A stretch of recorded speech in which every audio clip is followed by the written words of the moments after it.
Hey guys, devil here.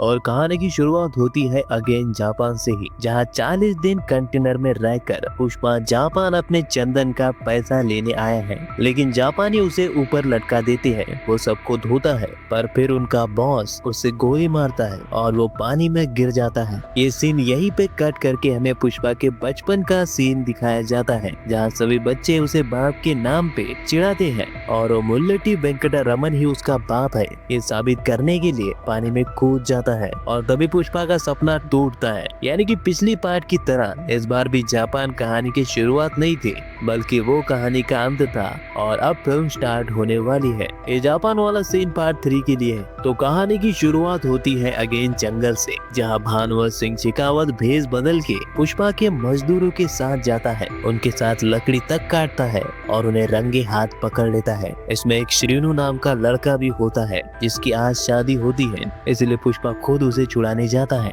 लेकिन वहाँ जाकर उसे पता चलता है कि शेखावत ने इन्हें जंगल में ही बांधकर 3rd डिग्री दी थी, तो वो सबको छुड़ाता है। पुलिस वाले बीच में ना आए, इसलिए सबको पैसा देकर खुद ही रिटायरमेंट दे देता है। जब तक शेखावत थाने आता है, पुष्पा सारा थाना खाली करके जा चुका होता है। अगले सीन में पुष्पा सीएम से मिलने जाता है और उसकी बीवी श्रीवल्ली उसे सीएम के साथ एक फोटो खींच के घर लाने को बोलती है, ताकि दीवार पे लगा सके। लेकिन सीएम पुष्पा के साथ फोटो लेने से मना कर देता है, क्योंकि गुंडे के साथ फोटो खींचने से उन्हें प्रॉब्लम होती है। तो पुष्पा बाहर आकर सिंदप्पा को बोलता है कि तू बनेगा अब सीएम, लेकिन उसके लिए लगेंगे 100 करोड़, क्योंकि सभी नेताओं को खरीदना पड़ेगा। तो सिर्फ एक फोटो के लिए पुष्पा लग जाता है काम पे। और वो मीडिया में भी ये बोल देता है कि 24 जुलाई को सीएम उसके घर आने वाले हैं। और अब सिंदप्पा पहुंच जाता है दिल्ली प्रताप रेड्डी के पास, लेकिन प्रताप रेड्डी उसे सीएम बनाने से इनकार कर देता है। तब पुष्पा उसको 25 करोड़ का तोहफा भेजता है और मुर्गन के ऊपर जो डीलर रहता है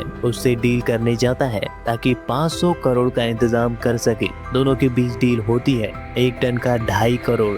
इस हिसाब से पुष्पा उस डीलर को 2000 टन देने का वादा करता है और 100 करोड़ में उसका हेलीकॉप्टर भी ले जाता है। सभी सिंडिकेट वालों को 100-200 टन के हिसाब से अपना अपना माल जमा करवाता है। अगले सीन में दक्षा शेखावत के पास जाती है। ये वही है जिसके भाई को पुष्पा ने पार्ट 1 में गोली मारी थी। वो शेखावत को बताती है कि कैसे पुष्पा हजारों टन लकड़ियां कहीं पे जमा कर रहा है, जिसके बारे में कोई नहीं जानता। उसे फंसाने के लिए वो शेखावत को बिच्चा रेड्डी के बारे में बताती है और उससे कहती है कि तू उसे पकड़ के डरा के पुष्पा का माल कहाँ छुपा के रखा है ये पता कर। दक्षा जानती है कि बिच्चा रेड्डी कहाँ से माल ले जा रहा है, लेकिन शेखावत डराने की जगह बिच्चा को मार देता है और उसकी चिता पे सीनो सब सिंडिकेट मेंबर्स को पुष्पा के खिलाफ भड़का देता है। अब सब पुष्पा और शेखावत के बीच सुलह मांगती है, इसलिए मंत्री शेखावत के पास जाता है और उसे 10 करोड़ का ऑफर देता है। पर तुम्हें तो शेखावत का एटीट्यूड मालूम है, वो नहीं मानता। मंत्री के कपड़े उतरवाने के बाद वो पुष्पा को सारे सिंडिकेट के सामने सॉरी बोलने का सुनकर मान जाता है। अब एक बड़ी पार्टी रखी जाती है, जिसमें सारे सिंडिकेट मेंबर्स और मंत्री के साथ शेखावत भी होता है।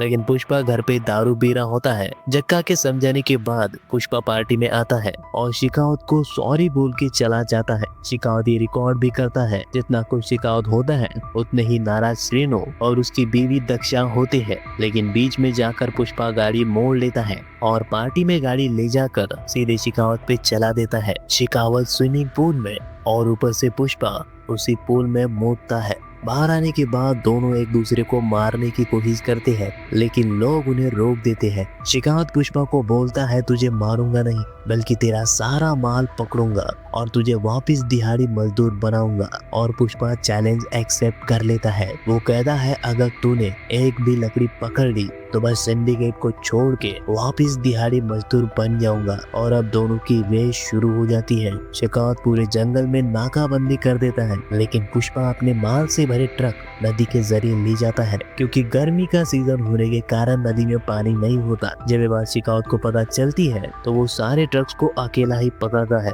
और मीडिया को बुला के सारे स्टेट में ढिंडोरा पिटवा भी देता है। लेकिन ये सब होने के बाद श्रीनु उसे बताता है कि ये लाल चंदन नहीं बल्कि सेंट्रा है, जो बाहर से लाल होने की वजह से लाल चंदन जैसा लगता है। दरअसल ये पुष्पा का चाल था। उसने शेखावत को ट्रक में उलझा के बैलगाड़ियों से सारा चंदन बॉर्डर पार कर दिया। अगले दिन में जतरा में पुष्पा को पता चलता है कि श्रीवल्ली प्रेग्नेंट है और तभी कुछ लोग उसके भाई मोहन की बेटी को छेड़ते हैं तो वो उनको बहुत पीटता है, लेकिन उसका भाई आके बोलता है कि पुष्पा नाटक कर रहा है ताकि वो मुल्लेटी परिवार से जुड़ सके। अब ये सुन के श्रीवल्ली भड़क जाती है और मोहन को वो सब सुना देती है जो उसे पहले ही किसी और को सुनाना चाहिए था। और उसके बाद वो वहाँ से चली जाती है और मोहन इन सबको सजा के तौर पर आधा गंजा कर देता है।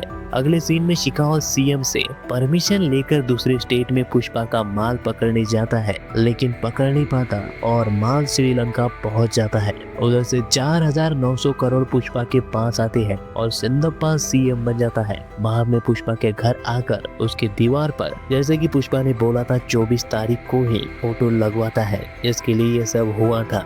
और इसी वजह से शिखावत अपनी पकड़ी लकड़ी के साथ खुद भी जल जाता है। शिखावत के मरने के बाद पुष्पा के सामने एक नई मुसीबत आ जाती है। दरअसल वो लोग जिन्हें जतरा में मोहन ने गंजा किया था वो उसकी बेटी को उठाकर ले जाते हैं। इसलिए पुष्पा टीवी पे लाइव उन लोगों को बोलता है कि अगर उस बच्ची को खरोच भी आई तो वो बकरे की तरह रपा रप सबको काटेगा। वहीं पर सारे जिले को भी उन्हें ढूंढने को कहता है। तभी प्रताप रेड्डी खुद सीएम के ऑफिस आता है क्योंकि उस लड़की को उठाने वाला पीएम का भतीजा होता है और उसके सगे भाई सुब्बा रेड्डी का बेटा बुक्का। सीएम पुष्पा को समझाने की कोशिश करता है लेकिन वो नहीं मानता, इसलिए सुब्बा रेड्डी को बुक्का को ढूंढने भेजा जाता है क्योंकि अगर पुष्पा ने उसे पहले ढूंढा तो वो उसे मार देगा। लेकिन बुक्का खुद ही पुष्पा को फोन करके बुलाता है। पहले ये लोग पुष्पा को ब्लैकमेल करके साड़ी पहना के मारते हैं, लेकिन मौका देखते ही पुष्पा इन सबको रपारप काटता है।